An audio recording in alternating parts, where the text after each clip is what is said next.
दोस्ती कहीं, प्यार कहीं। जी जी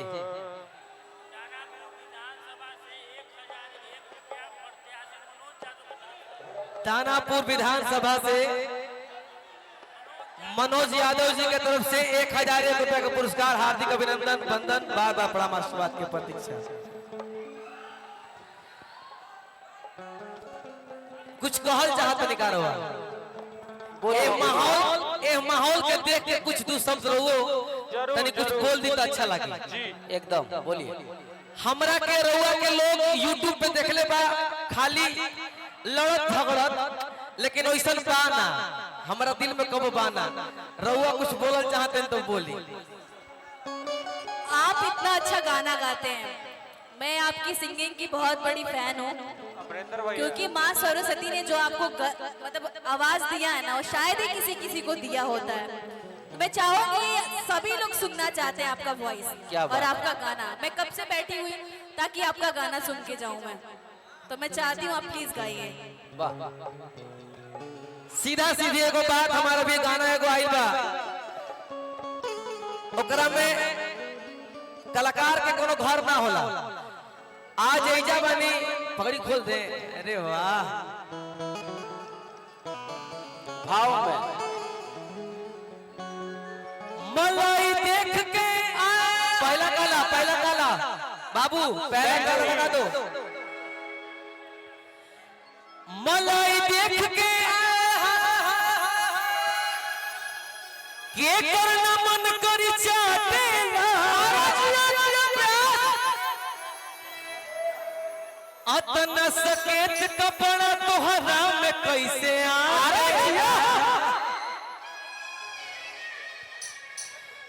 अपने से पहिरे लुकी हमार भैया पहिरा गेला।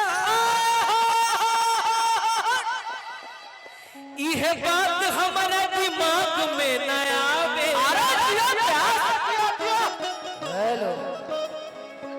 एगो गाना हमारा ज्यादा हम ना गाई, बस दो गाना आप सबके बीच में गाएंगे।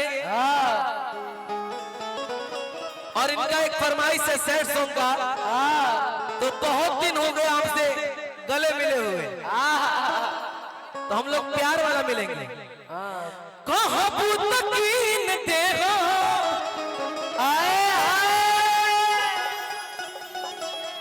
अब कनवा के पालिया रे ललिया। साउंड वाले भाई ढोलक में लाइन दे दीजिए, ढोलक वाले में दे दीजिए। देखा हमने के प्रोग्राम करे वाला है जा, हम आउ जाई ना ना सुहागरात के दिन होके मेहरारू घूमन करके बैठल होके आउ जाई ले आवा उधार द के हो जाए चापुर बुरबुर हो जाए। हेलो ढोलक का लाइन दीजिए, ढोलक का। अरे आपन ही ओकरा के आराम आराम से खा का भाई। बढ़ाइए, लेवल बढ़ाइए उसका। कहबू तकीन देहो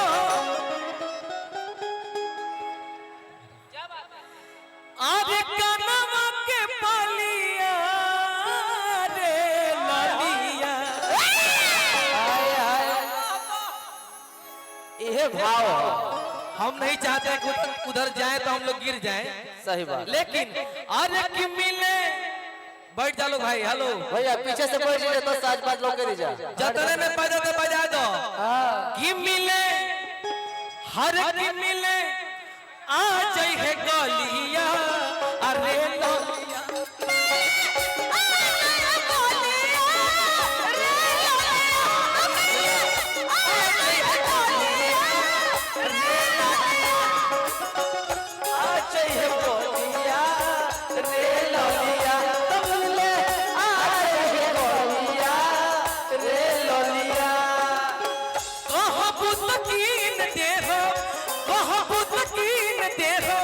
कनवा के पालिया रे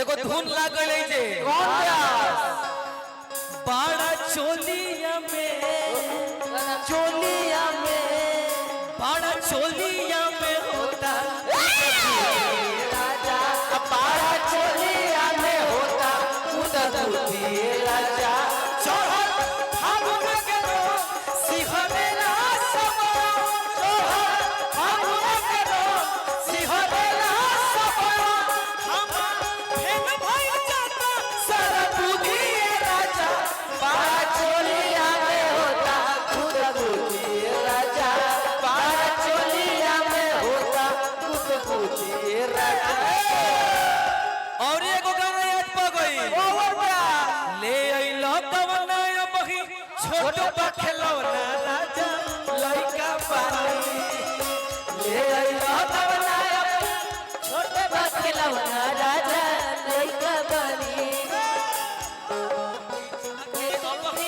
अलगे बिछवना राजा लइका बनी अलगे बिछा के सूती अलगे बिछवना राजा लइका बनी मिले आज है बोलिया रे लोलिया मिले आज है बोलिया रे लोलिया ए चलो होने देख लो आए देख लो आए हाय नजारा बकसर के सारी के छागल बनवाई दे हम तो के पाँव भर के छागल बनवाई दे हम तो के पाँव भर के ओ छागल बनवाई दे हम तो के पाँव भर के औरी तारा खाती चलो होने देख लो नजारा बकसर के छागल बनवाई दे हम तो के पाँव भर के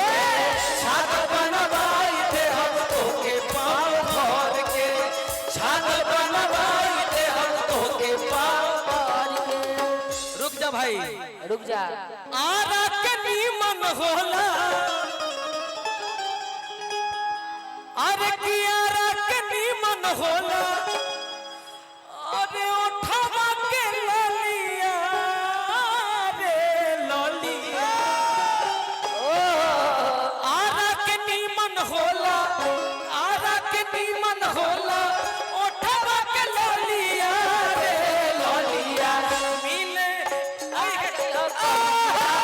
रे लोलिया मिले आज है बोलिया रे लोलिया मिले आज है बोलिया रे लोलिया आज है बोलिया रे लोलिया मुझे नींद ना मुझे चैन ना मुझे नींद ना मुझे चैन ना कोई जाए ढूंढ के लाए न जाने कहाँ दिल खो गया न जाने कहाँ दिल खो गया न जाने कहाँ दिल खो गया न जाने कहाँ दिल खो गया तुम मिले आज है बोलिया रे लोलिया तुम मिले आज है बोलिया रे लोलिया औरी का बड़ा मशहूर होते पटना के पानी पियते निखर जाई डिम्पल तोर जवानी पियते निखर जाई डिम्पल तोर जवानी